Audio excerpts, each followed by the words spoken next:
Do you know what this is? This is an example of a language learning app, and it's one that ostensibly tries to help people learn different parts of a language, like, well, grammar. Recently, I was helping one of my friends with a PGCE assignment, where he had essentially asked the learners to listen to a text a few times and then reconstruct it together in order to test their kind of awareness about the grammar that they use whenever they write text. He let them do it in groups, and he recorded and transcribed their conversations so that he could see how well they discussed using the rules during this reconstruction while they put the text back together. And as I was helping him with the assignment, there was one thing that really got to both of us. It was the question of, how do we learn grammar exactly? And well, this is a pretty complicated question, which has been quite controversial. So let's take a historical perspective. Let's turn back the clock about 200 years to the emergence of something that was called the grammar translation method. Now, this was put forward by Seidenstrucker, Ollendorff, and Mellon. But you see, the thing is, these people all viewed language learning as a mental discipline. That is, they weren't really too concerned with developing people's ability to speak the language. They did, however, attend to grammar and teach grammar via rules, and this was usually done in the student's L1. The belief being that, well, with enough knowledge of the rules and enough, well, translation, you'll be able to apply the rule in practice. This eventually met with some resistance, probably as people started to struggle speaking the languages that they were actually learning in classrooms. And by the mid-1850s, people were really starting to question this. Researchers such as Marcel and Pendergast were really starting to look at the ways that children learn their first languages. And Pendergast in particular was one of the first people to note how children use situational and context clues, as well as very rehearsed language when they're little kids, when they're in this initial stage of learning to speak a language at all. Similarly, the work of another specialist, Goin, resulted in the Goin series, a set of the most basic, fundamental, most commonly used English sentences in existence. The idea being that, well, if you learned these sentences, you would be able to speak English. And, well, this approach also stopped short of teaching grammar explicitly. It didn't really focus on grammar rules at all, and the idea being that if you learned enough of these chunks, like little kids do, you'll eventually be able to work out the ideas yourself, how you need to string your own ideas together. Now, this all culminated with the International Phonetic Association, and yes, it's that International Phonetic Association, the one responsible for all the squiggly letters that show pronunciation nowadays, which was aiming to improve the teaching of modern languages. One of their key tenets was that language and grammar should be taught inductively, or put another way, that rules were something to be avoided at all costs. Two of their members in particular, Viator and Sweet, who later would become leaders of this movement, of this association, put forward a few key tenets of language teaching. The first, that spoken language is primary. The second, that learners should hear language first before reading it. That new words should be presented in sentences, and sentences should be introduced in meaningful contexts, not as separate, disconnected elements. That grammar rules should only be taught once the learners have practiced the grammar points in context, inductively. But this point about practice first, then analysis is going to come back in style much later. And avoiding translation when possible. This is all really well documented in Richard and Roger's book on different methods and approaches to teaching English. Now, these points all bring us to the late 1800s in Boston, where a man named Sevier opens a language school whose approach would later come to be known as the natural approach. And it was one which gained a lot of favor across the world, particularly with another scholar named Frank, who believed that we learn language through direct and spontaneous exposure to the language. And that was what learners got in Sevier's school. So at this point, we've already moved from what was a way of teaching languages that was rooted very much in the learner's L1 to one which is now becoming more monolingual. They're getting immersed in the language that they're learning. And this is as early as the late 1800s. These views later combined to make up what was referred to as the direct method, most famously implemented by a German set of language schools known as the Berlitz schools, which is why this is also sometimes referred to as the Berlitz method. And this model was really popular for a really long time, and it was particularly popular with the private language schools, as it placed a large emphasis on monolingual teaching, high student involvement, and, well, learning and practicing discrete items. Now, if it feels like we haven't said too many very concrete things about the direct method yet, or about this natural method either, it's that, well, they were in practice more of approaches rather than methods in many ways. Some people, such as Sweet, who we mentioned earlier, actually particularly mentioned that while the direct method was based on very good principles, it lacked this pedagogy in order for learners to really progress, to help teachers implement it into the classroom. Moreover, direct method practitioners had a habit of introducing learners to largely unstructured, ungraded speech, which is something that, as Patterson notes, learners could be bewildered by a flow of ungraded language, suffering all of the difficulties he would have encountered picking up the language in its normal environment. So overall, this inductive environment was, well, a refreshing change from a method of teaching where it actually wasn't important if the learners could actually speak the language. But was it possible at this point that some learners were getting left behind by a lack of structure? Was there actually a place for us to return to the rules?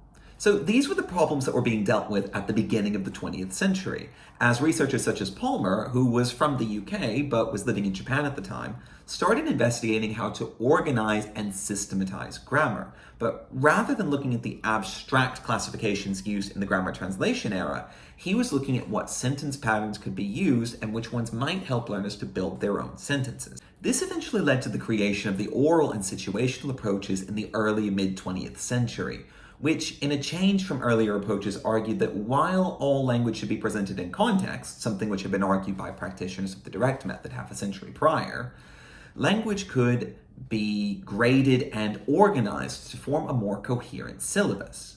Notably, however, and this will be important later, writing and reading were considered to be separate, more challenging skills which learners needed to be prepared adequately for encountering and for practicing. The oral and situational approaches tended to help learners by providing listening, which they could understand, and frequently repeating target structures, call repetition, and a variety of different drilling techniques such as substitution and transformation drilling, elicitation, and a more learner-centered approach to error correction, such as inviting learners to correct their peers or eliciting the correction from the students. On the other side of the Atlantic, however, the American researchers were tackling this same question in their own way. Well, after a few decades of research by people at the University of Michigan, Georgetown, and American University, what came to be known as the audiolingual approach was born. And similarly to the oral and situational approaches, it also had input via simple listening, had extensive drilling and repetition, had discrete practice to kind of deal with targeted items that people were expected to learn, and, well, the view that skills had to come second, that you would be able to read and write whenever your language was good enough to read and write, but you wouldn't be able to do much before then. In the audiolingualist classroom, contrastive analysis was also sometimes used in order to compare and contrast similar structures, either between themselves in L2 or with the learner's L1, potentially. Audiolingualism, however, was very influenced by the behaviorist view of language learning and of learning in general, which believed that we essentially learn through copying others and through repeating a behavior until it becomes something learned. And as an extension of this, that mistakes are something to be avoided at all costs. No errors were tolerated in the behaviorist classroom. Behaviorist approaches also held a building block view of language. That is, that language learning is linear. First, I learn a simple structure, then I learn a more complicated structure, then I learn a more complicated structure, and the more complicated the structure, the later I need to learn it, which is actually pretty similar to what we're seeing across the pond. Enter the 1960s, which is finally when we start to see what we now know as communicative language teaching. While audiolingualism had prioritized learning through rote, repetition, and memorization, communicative language brought in the idea of learning through expression of meaning. In other words, real ideas need to be expressed and communicated between two people in order for us to start learning language, and by extension, grammar. Memorization, while still held to be important in some regards, just wasn't viewed as enough. One particular proponent of communicative language teaching, as having gone, wrote in 1983 that Without methods, without a book, without grammar or rules, without a whip, and without tears, I had learned Latin as proper as my schoolmaster. This idea of language and grammar learning as learning by experience was also brought about by the emergence of Delheim's ideas of communicative competencies, which really broadened the view of what it meant to learn a language. Now, it wasn't enough just to know the words and to know the structures, but we needed to know things like how to communicate across cultural boundaries, how to organize our speech, how to deal with potential problems that came up, and, well, of course, grammar and vocabulary. This led to a more holistic learning experience when it came to learning languages, but it also represented another fundamental shift in how grammar was being viewed. Earlier, while grammar might have been viewed as an end in itself, it shows that I know the language, with CLT, at least in theory, grammar was now a tool to accomplish communication, but the communication was the goal. The grammar was just a means to an end, at least in theory. Now, even while working under the confines of CLT, people still identified some limitations of this. The problem, they said, was that there was an issue of learning. While many communicative language teachers claimed to be providing real communication, if you actually looked at their classrooms, you probably saw something which was pretty similar to what was going on in the oral/situational approach or the audiolingualist classes at the time. Change is slow. Moreover, how much was this really a change from what had come before? I mean, after all, we knew that practicing and using items of language was important. At least the direct method people knew this. And, well, what about this need for language input that the natural approach people all the way back 100 years ago at this point had advocated for? How does that fit in? Enter Terrell and Krashen in the early 1970s, who put forward their natural approach of learning, wherein they argue that we learn language not through practice and repetition, but through exposure to language that we can understand, and that with enough exposure, we'll have the ability to use grammar reliably with relatively minimal analysis. That is to say, we've come full circle. Well, almost, because this wasn't a complete return back to the ungraded, unstructured days of the direct method. They argued that this needed to be what they called comprehensible input, that is, language that you can understand clearly, given help or given context or given whatever, but language that you may not be able to produce accurately yourself. This idea of I+1 is frequently brought up by Krashen, and language, Krashen in particular argued, is not learned explicitly but is acquired, meaning that you just sort of pick it up. Sounds like 100 years ago they might have been onto something.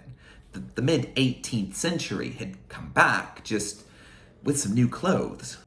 Now, Krashen also notably proposed the idea of developmental sequences, that is, orders in which language is learned, which may or may not be different from the way which it is taught. Now, this represented a really important shift because earlier with the oral and situational approaches, the structuralist approaches really, we started to get this idea of grading language by grading structures by their level of difficulty. But this was the level of difficulty according to people who were already pretty proficient users of the language that they were teaching.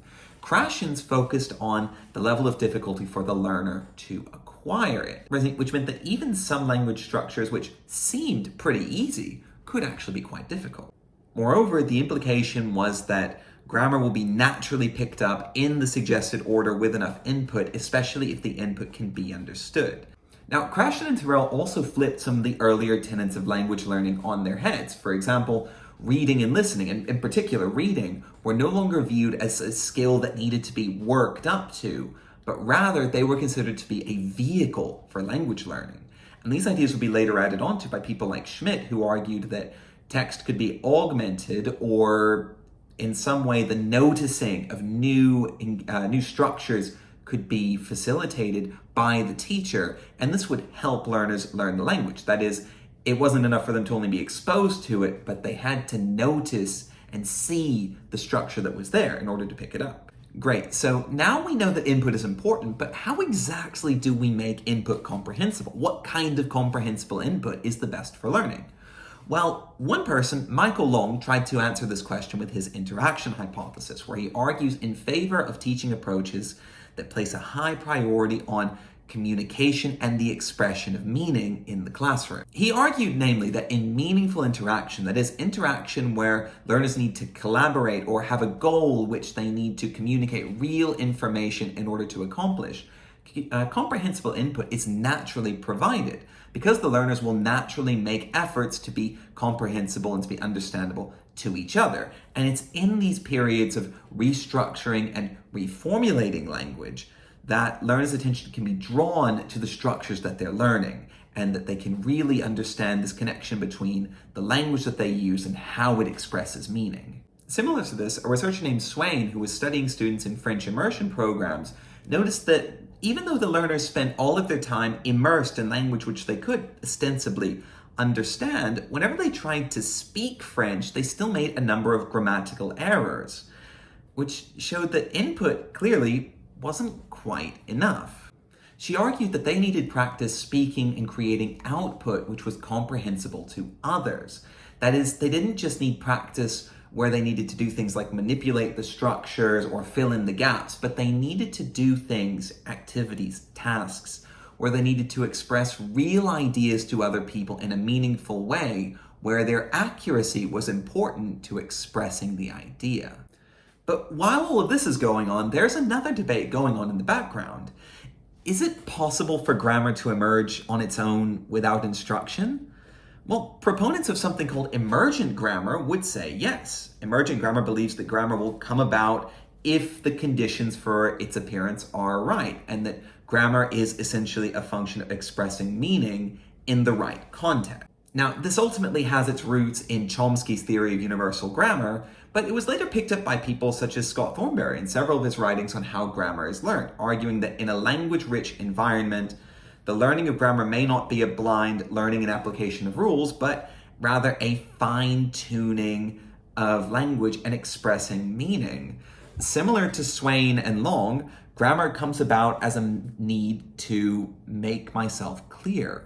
When I need to be clearly spoken, I'm going to use more complicated grammar to express my message. It means that at this point in history, we have a complete and total mess. I mean, what do we need? Do we need more exposure, less exposure? Do I need practice? Do I need to talk to a person? Do I need to speak? Do I need to read? Do I need to listen? Do rules help? Do they not help?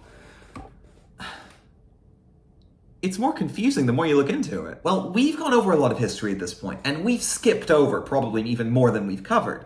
But there are clear that some things have become part of the answer. We clearly need input which to draw from, and this input needs to be something that we can understand, because this gives us examples and context to work from. Knowledge of the rules has also, in recent literature, been shown to help, although this may be more helpful during the process of editing and checking that I've used language correctly than it is in the process of language production itself. Because language production happens so fast, a proofreader is, well, quite difficult to use. Having sufficient opportunities for output and really expressing meaning also seems to be key. And from all the research over the last 200 years, this is the point that we really seem to keep coming back to.